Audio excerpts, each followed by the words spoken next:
कर्नाटक की कांग्रेस सरकार में झगड़ा बढ़ता जा रहा है। डीके शिव कुमार के समर्थक चाहते हैं कि वादे के अनुसार अब उनके नेता मुख्यमंत्री की कुर्सी पर बैठें, लेकिन सिद्धरमैया इसके लिए तैयार नहीं बताए जाते।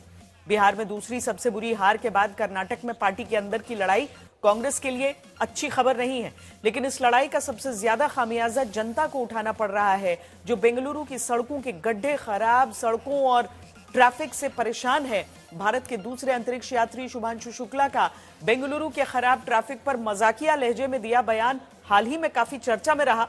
उन्होंने कहा था कि अंतरिक्ष में यात्रा करना शहर के खराब ट्रैफिक को पार करने से कहीं ज्यादा आसान है।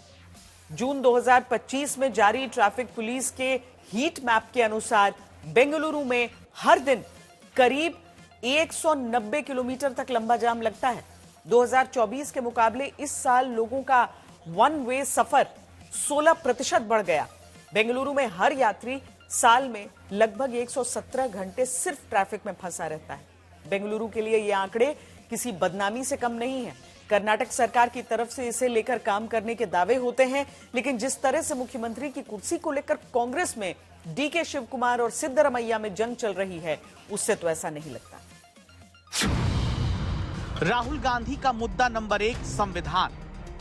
इंडिया गठबंधन आपको मैसेज देना चाहता है कि कुछ भी हो जाए,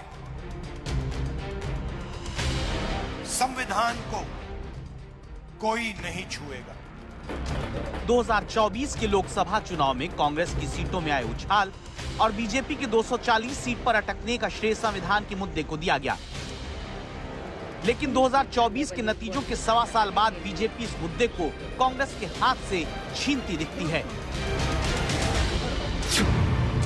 राहुल गांधी का मुद्दा नंबर 2 एसआईआर करके नए वोटरों को जोड़कर, वोटरों को काटकर ये बिहार का चुनाव चोरी करें। संविधान की तरह राहुल ने वोटर रिवीजन वाले मुद्दे पर दांव लगाया। बिहार चुनाव से ठीक पहले इसे लेकर कथित हाइड्रोजन बम फोड़ने का जोखिम लिया, लेकिन बात नहीं बनी। राहुल गांधी का मुद्दा नंबर 3 जाति का कार्ड। सारे के सारे 10% आबादी में से आते हैं, सेना में उनका कंट्रोल है। बिहार में वोटिंग से पहले राहुल गांधी ने जाति का कार्ड लगातार चला, लेकिन इसका भी कोई फायदा नहीं हुआ। कांग्रेस को खबरदार करती बात यह कि कर्नाटक में पार्टी की अंदरूनी लड़ाई राहुल गांधी के इस पसंदीदा मुद्दे की भी हवा निकाल सकती है। In 2029, you should see that Rahul Gandhi will be the Prime Minister of this country. अगले चुनाव में राहुल गांधी के प्रधानमंत्री बनने की भविष्यवाणी करने वाले कर्नाटक के deputy CM DK Shivakumar से उन्हीं के समर्थक पूछ रहे हैं कि अगर आप 63 साल में कर्नाटक के मुख्यमंत्री नहीं बनेंगे तो कब बनेंगे। 200% ಅವ್ರು ಹಾಗೆ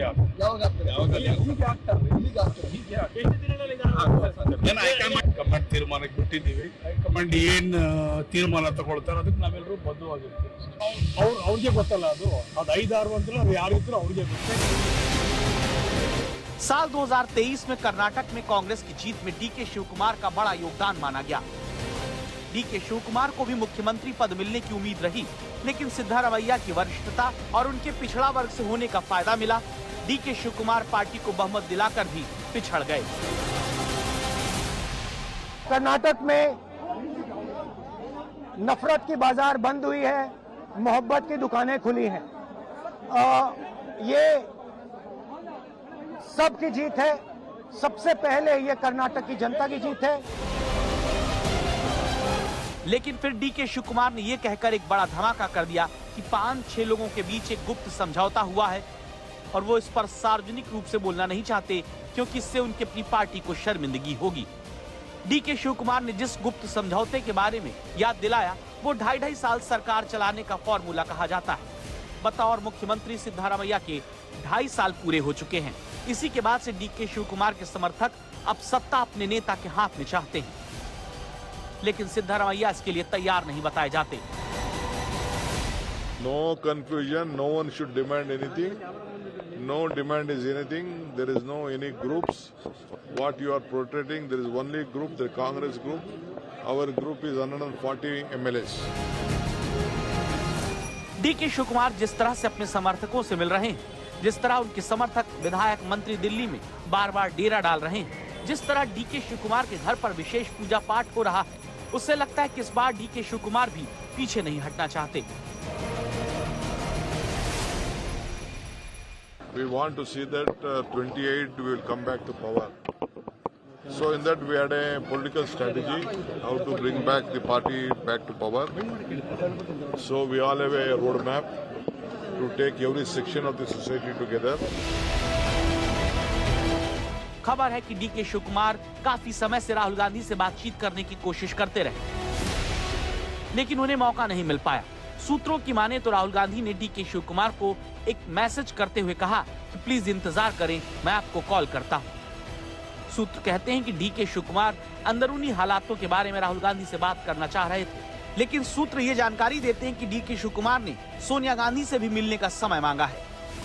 शिवकुमार 29 नवंबर को दिल्ली जाने की तैयारी कर रहे हैं। इसी दिन उन्होंने पूर्व कांग्रेस अध्यक्ष से अपॉइंटमेंट मांगा है।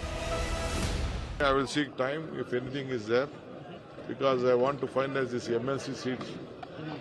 4 MLC seats I have sent, and there is our KPCC trust. I wanted to reorganize the trust also on our properties. I want to discuss that with my party senior leaders. Bihar में उम्मीदें बुरी तरह टूटने के बाद कांग्रेस के सामने अब अपने सबसे बड़े राज्य की सरकार बचाने का संकट है। वरिष्ठता के आधार पर राजस्थान में अशोक गहलोत, मध्य प्रदेश में कमलनाथ को सरकार की कमान सौंपना पार्टी को भारी पड़ चुका है।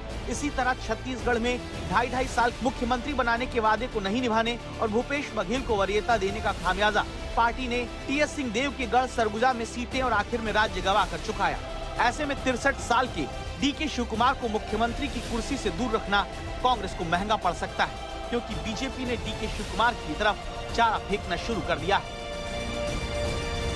I don't want to comment on that. I don't want to issue. I don't know what the High Command is thinking or what is it. I believe that we should be in a collective leadership. DK ಶಿವಕುಮಾರರು ನಮಗೆ ಬಂದು ಬಾಹ್ಯ ಬೆಂಬಲ ಕೊಡುವುದಿದ್ರೆ ಖಂಡಿತ ನಾವು ಒಪ್ಕೊಳ್ತೇವೆ. ಆದರೆ ಅವರನ್ನೇ ಮುಖ್ಯಮಂತ್ರಿ ಆಗಬೇಕು ಅಂತಂದ್ರೆ ಅದು ಕೇಂದ್ರದವರು ತೀರ್ಮಾನ ಮಾಡ್ತಾರೆ. ಇಲ್ಲಪ್ಪ, ನಮ್ಮದು ಸರ್, ನಾವು ನೀವು ಸರ್ಕಾರ ಮಾಡ್ತೀವಿ ನೋಡಿ ಈಗ ಅವರು ನಮ್ಮಲ್ಲಿ ಬರ್ತಾರೆ. ನಮ್ಮ ಬಿಜೆಪಿಯಿಂದ ಬಾಹ್ಯ ಬೆಂಬಲ ಅವರಿಗೆ ಕೊಡಬೇಕು ಅಂತ ಕೇಂದ್ರದ ವರಿಷ್ಠರು ಹೇಳಿದ್ರೆ 100% ಕೊಡ್ತೀವಿ. ಕೇಂದ್ರದ ವರಿಷ್ಠರ ಮಾತನ್ನು ನಾವು ಯಾವತ್ತೂ ಅಲ್ಲಗಳೆದಿಲ್ಲ। सूत्रों के हवाले से खबर है कि 1 दिसंबर से पहले कांग्रेस कर्नाटक में मुख्यमंत्री की कुर्सी को लेकर मचे इस घमासान पर तस्वीर साफ कर देगी। सूत्र कहते हैं कि पार्टी एक ऐसे फॉर्मूले पर काम कर रही है जिसके तहत अगर डीके शिवकुमार को मुख्यमंत्री बनाया जाए तो प्रमुख पद एक साथ ओबीसी, एससी, एसटी और अल्पसंख्यक नेताओं को बांट दिए जाएं, ताकि राहुल गांधी के आरक्षण वाले मुद्दे को चोट न लगे।